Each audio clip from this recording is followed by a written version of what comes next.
with me right now on the line, we've got the ECW Tag Team Champions, Tony Mamaluke and Little Guido, the FBI. How you guys doing? We're doing all right. Doing great.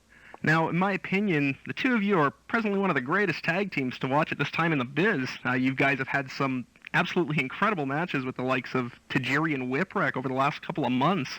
How did the two of you first hook up with one another to form a tag team in the first place? Was this all Paul's idea? Yeah, mostly. Paul does most of that stuff. We were put together by him as to be the full-blood Italians. So Tony's very talented, and he came along, and we just gelled very nicely. But you have to give yourself a little bit of credit there, Guido, too, because if it wasn't for you, kind of sticking your neck out for him, who knows, it might never been a team. Yeah, that's all right, but it was definitely worth it in the long run. That's obvious. So. Now, how have you guys been enjoying working with one another thus far? I love it. I mean, Guido's the best partner I probably could have ever had anyway. I mean, he's my first real tag partner. I mean, he's the best. I just like it because we're mostly both the same size and stuff, and we work different moves. He's more of a high flyer, and I'm more of a ground wrestler. So together, I think we have a lot to add in the ring. He does certain things that people like to see, and I do other certain things that people like to see. Yeah, you guys have some together, it's an attraction. You guys have some great chemistry in there. Have either of you heard any official word as to who you're going to be working at the Massacre on 34th Street pay-per-view? Not yet, but we're ready to take on anybody that comes our way. Now, Tony, it wasn't all that long ago that we saw you working over in WCW for a short while as Tony Marinero with Disco Inferno and the Mamalukes. Can you maybe tell me what exactly went down in terms of why you're not working for WCW anymore? Well, they told me I wasn't doing my job good enough, so I had to go. So they fired me. It's pretty much all that I can really tell you. I mean, they just said, at this present time, you're just not ready for the big time, so... Well, I'll tell you what, I don't think they were right about that, and I think Tony's proven that. For sure. Yes. Now, Guido, It was their loss, and we picked up on their loss. For sure. Guido, you've now yourself been a part of ECW for quite some time. About 4 years now. Have you yourself ever given any serious thought of going over to work for WWF or WCW? No, not recently. I'm very happy working here. I like the schedule, and I like Pauline. He's the first one to actually give me a chance to show what I got. He gave me the opportunity. As long as things keep going, I would love just to stay here, and and that's it. I don't know what the future's going to bring. I can't say anything, but right now I'm happy working here, and as long as everything works out, that's it. I would like to stay in ECW. Now, how did each of you originally get all started up in pro wrestling altogether in the first place? You want to go first, Tony?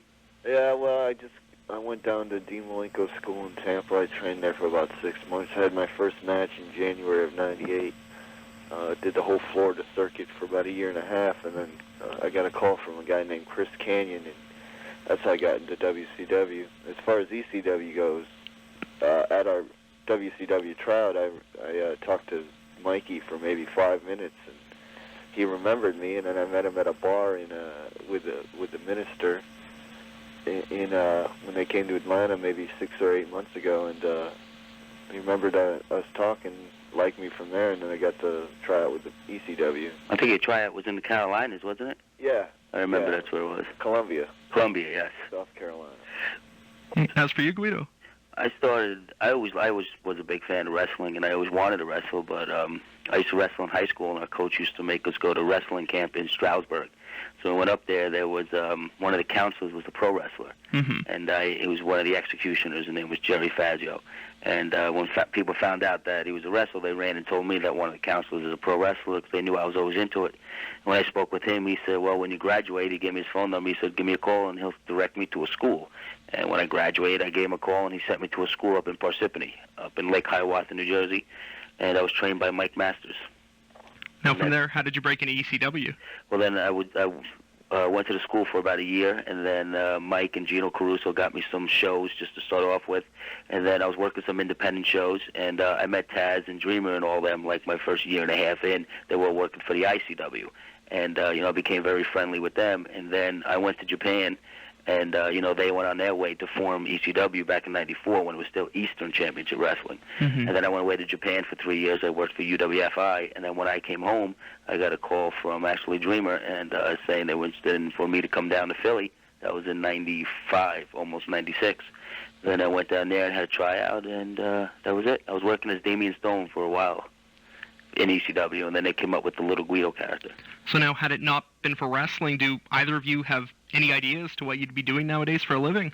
I don't, because as soon as I graduated high school, I went right into pro wrestling, so I have no idea. But my family owns their own business and stuff, so if anything, I probably would have got involved with that. Tony? Well, I'm bouncing at a bar right now, so I'd probably be doing that. That's what I was doing before ECW. So. A couple of weeks back, you guys were involved in one of the very first matches that Scott Hall was ever a part of in ECW upon his rather surprise debut with the company.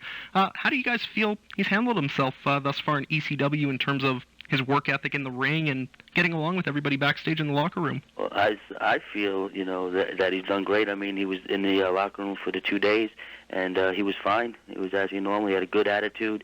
Everybody was comfortable with him. He was really cool to everybody. And I'll tell you, I don't think anybody has a bad word to say about him. I've never met him before this, and, you always hear stories, this, that, and the other thing. But, he came to ECW, and I have nothing but good to talk about him. He was just very nice to everybody, and that was it. You always hear rumors, but you never know until you meet the person. And to tell you the truth, I was very happy that we actually got to work with him. That was definitely a feather in our cap, at least. Did you want to comment, Tony?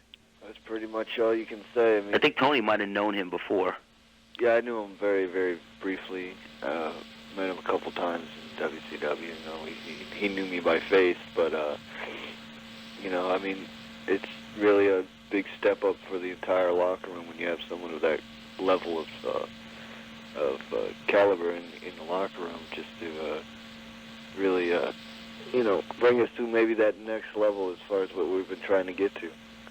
Now, switching topics, can either of you comment at this time on any backstage talk that you may have heard as to what network ECW may ultimately end up on? Well, Paulie's really keeping it quiet right now. I know he has a lot of the things on the table, and he's not just saying much, because I think he found out, and a lot of other people found out, is when you talk too early, things get blown. And, he's keeping very quiet, and I know he's working his butt off to get something going for the company. He's a diehard, he loves ECW, and he's doing whatever it takes. And, I have faith in him, and I think hopefully down the line something's going to break, and that's what we need. So is everybody in the locker room still optimistic that you guys are going to end up somewhere sometime soon? Yeah, I guess everybody's attitude's pretty good still, Everybody just trusts Paul, and that's all we can do, And then, we take it one weekend at a time, and we take it from there. Have you guys maybe heard any rumors of ECW coming back up to Canada anytime soon? As there was speculation going around last time you guys were up here that you were going to be holding a pay-per-view in Toronto sometime in the new year. What have you guys heard? Actually, I heard the same thing, but I would love to come wrestle up in Canada. I thought the people was great. The crowd was great. There was a lot of people, especially in that building where we were. And it was kind of a different type of crowd, but they knew what was going on. They knew all the characters, and they seemed into it from the beginning of the show to the end. So I would love to come back to Canada and wrestle. Canadian fans are the best. They're the best fans outside of maybe New York and Philly, but they are by far the best fans I've ever wrestled in front of, except for maybe New York. Guido, Tony, I really appreciate your time. Is there anything else you guys want to say before I let you go? That's it. I just hope everybody comes out and buys the pay-per-view next Sunday. It's going to be interesting. Me and Tony will be defending the titles. I think they might give a shot to Roadkill and Danny after... we gave them a little haircutting job, which they well deserved, because Danny's hair looks like crap anyway. and that's it. But I guarantee whoever we take on, it's going to be a hell of a match, and we will be victorious. Thanks a lot for your time, guys. Thank you.